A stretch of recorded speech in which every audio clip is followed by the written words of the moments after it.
screwed up some opportunity for her or something, some promotion or whatever else, because he was like felt inferior and That's jealous so to the guy. emotional. Like, that's just crazy. Like, I hate feeling like, I feel like I get annoyed that women are seen as so overly emotional when it's just like, no, like, I just want to nip shit in the bud. Because I don't want some shit where it's you're out here sabotaging me and then we got to go get a counselor to get to the root of the fact that you just hating. But, like, at the same time, like, I just don't, I still don't understand how we get seen as over emotional for just wanting to nip shit. Because at the end of the day, it really is just about nipping shit in the bud. I guess. I mean, yeah, it's the case where guys, I think, are used to dealing with not dealing. It's like they will have that shaky core and the deep belly of the sea of who they are if it means they don't have to unpack it and deal with it because they don't know how to. They weren't like, they have no experience like whatsoever to how to talk like that. It's like my freaking stepdad and my mom. It's like my mom wants to do all this counseling and shit like that, but he's just kind of a duh. He's an old school Mexican dude that lived in Northwest Indiana. You don't know how to talk about feelings and shit. How he shows love is fixing stuff. How he shows love is paying for the electric bill. And that's all he knows. And I kind of talked to my mom about it. It's like, yes, he needs to do a certain amount to please you because he knows what you want and who you are. But at the end of the day, Mom, you married this guy who, we can have a conversation because I'm different. But he's him. He works at a factory. After high school, he worked at just a factory his entire life.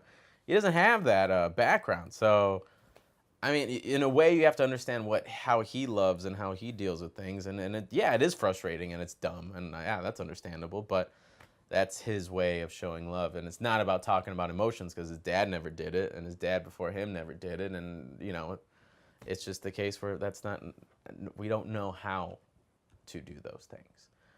But I feel like I'm saying as a man in his 20s living in Los Angeles in 2018 that I feel like us are a little better, especially when we go back home for the holidays, like our uncles and all that machismo and things like that. There is some progression with being open and talking about mental health and having these discussions. But it's just like all things. You're coming from this like ignorant lack of experience, education, openness core of it, and you're trying to unravel that, and I think that takes time. And I think in a form of that is this simplicity of a woman being funny and it being unattractive, because I need to puff my feathers and win you over, and this is one of the ways I'm doing it, and you can't do that to me.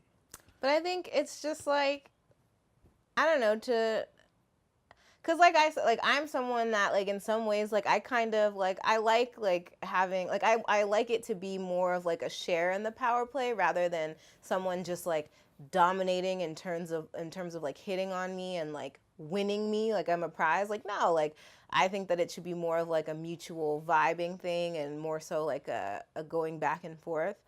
But the other thing that you said that I wanted to touch on was just that, like, I hate feeling like this is always like, oh, we don't know how to. What is that? I got ink in my pen broke in my pocket. Oh. God damn it! It gets fucking. How does it get everywhere? Jean's about to be fucked up. God damn it! They're light wash too. Well, don't get it on my couch. But I'm it's really hard for me to hear this, oh, like we don't know how to process this, because I get that, but at the same time, like, resources are available. Like, at a certain point, like I just feel like there needs to be an like I just feel like there are too many men that are aware of the fact that they don't know how to process it, but then don't do anything about it. And I think that was also a point of tension in my last relationship, where it was like when things were really getting tough, that's when I could get this level of self-awareness out of him where he's like, I know that I'm bad at talking about things. I know, blah, blah, blah, blah. And then I'd be like, oh, okay.